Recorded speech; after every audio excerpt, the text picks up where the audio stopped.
एक गांव में भोला नाम का एक गरीब ब्राह्मण रहता था। उसे शास्त्रों का बहुत ज्ञान था। उसके पास गांव का कोई व्यक्ति पूछने आया था तो वह उसकी परेशानी का उपाय बता देता था। एक दिन उसकी पत्नी सुधा ने कहा, सुधा सुनो जी, आप जो सबको उपाय बताते रहते हो, यह सब लोगों को मूर्ख बनाते हो, यह इस सब में कोई सच्चाई भी है? भोला, तुम मेरी धर्म पत्नी होकर मेरी शिक्षा पर प्रश्न चिन्ह लगा रही हो। मेरी बात कभी झूठी नहीं होती। सुधा, तो फिर अपने लिए कोई उपाय क्यों नहीं करते? तुम्हें दिखाई नहीं दे रहा हम कितने गरीब हैं? भोला, अमीरी गरीबी की माया तो मेरे श्री हरि जाने, लेकिन एक बात है, उन्होंने आज तक हमें भूखा सोने नहीं दिया। सुधा, एक दिन ऐसा भी आएगा कि गांव में आपको कोई नहीं पूछेगा, तब भूखा ही सोना पड़ेगा। इसी तरह भोला भगवान विष्णु की भक्ति में लीन रहकर गुजर बसर कर रहा था।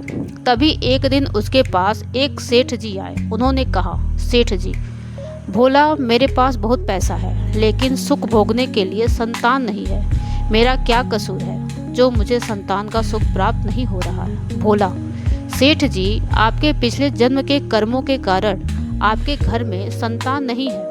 पिछले जन्म में आप एक शिकारी थे। आपने एक चिड़िया को मार दिया था। वह अपने बच्चों के लिए दाना लेने गई थी, जिससे उसके बच्चे भूख से तड़प कर मर गए थे। इसी कारण इस जन्म में आपको संतान का सुख नहीं मिल पाया है। सेठ जी, पंडित जी, कोई तो उपाय होगा। भोला, सेठ जी, अब आपके पाप कर्म समाप्त हो जाएंगे तो आपको यह सुख मिल सकता है। इसके लिए आपको इंतजार करना होगा। सेठ जी बोलते हैं, मैं आपका घर धन से भर दूंगा, किंतु मेरे घर में संतान होने का उपाय बता दीजिए। यह सुनकर भोला को गुस्सा आया। उसने कहा, तुम मुझे धन से खरीदना चाहते हो, चले जाओ यहाँ से। उसके जाने के बाद सुधा ने कहा, सुधा, जब वह सेठ धन देने को तैयार था तो तुम्हें क्या हो गया था? उसे उल्टा सीधा कुछ भी उपाय बता देते। भोला बोलता है, श्री हरि विष्णु का भक्त हूँ, झूठ बोलकर पाप की कमाई नहीं कर सकता। यदि तुम्हें मेरे साथ रहना है तो रहो, नहीं तो चले जाओ यहाँ से। यह सुनकर सुधा को बहुत गुस्सा आया, लेकिन वह कुछ नहीं बोली और चुपचाप अपने घर के कामों में लग गई। जिस दिन से वे सेठ जी गए, उस दिन से गांव वालों ने भोला के पास आना बंद कर दिया, क्योंकि सेठ जी ने पूरे गांव में जाकर कहा कि वह तो लोगों मूर्ख बना रहा है और पैसा ठग रहा है। ऐसी बातों को सुनकर गांव वाले भोला का विरोध करने लगे। कुछ समय के बाद भोला और सुधा की भूखे मरने की नौबत आ गई। तब सुधा ने कहा, मैंने तुम्हें कितना समझाया, लेकिन तुम तो अपने विष्णु भगवान के चक्कर में पड़े हो। अब जब हम जिंदा ही नहीं रहेंगे तो भगवान जी की पूजा कैसे करोगे? कुछ और दिन बीत गए। अब दोनों से उठा बैठा भी नहीं जा रहा था। वे दोनों अपने घर में लेटे हुए थे। सुधा बोलती है, लगता है मरने का समय आ गया है। भोला बोलता है, मुझे तो लगता है भगवान से मिलने का समय आ गया है। तो भी आखिरी समय में भगवान श्री हरि का ध्यान कर ले।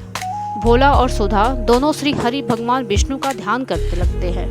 उसी समय भगवान श्री हरि विष्णु उन्हें दर्शन देते हैं और प्रकट होकर बोलते हैं, भोला, भगवान, हम तो हमारे अंदर इतनी भी हिम्मत नहीं है कि आपके श्री चरण को प्रणाम कर सके। अब तो आप हमें अपनी शरण में ले लीजिए। भगवान विष्णु बोलते हैं, तुम मेरे ऐसे भक्त हो जो बिना किसी लालच के मेरे भक्ति कर रहे हो। इस कारण तुम्हें इसी संसार में रहकर धर्म की शिक्षा देनी है। तभी भगवान विष्णु की कृपा से भोला और सुधा दोनों पूर्ण रूप से ठीक हो जाते हैं। दोनों को भगवान विष्णु का आशीर्वाद मिलता है। विष्णु जी बोलते हैं, मेरी कृपा से तुम्हें अन्न धन की कभी कमी नहीं होगी। आज से तुम्हारा केवल मेरी भक्ति करना है। ऐसा कहकर भगवान श्री हरि अर्धन ध्यान हो जाते हैं।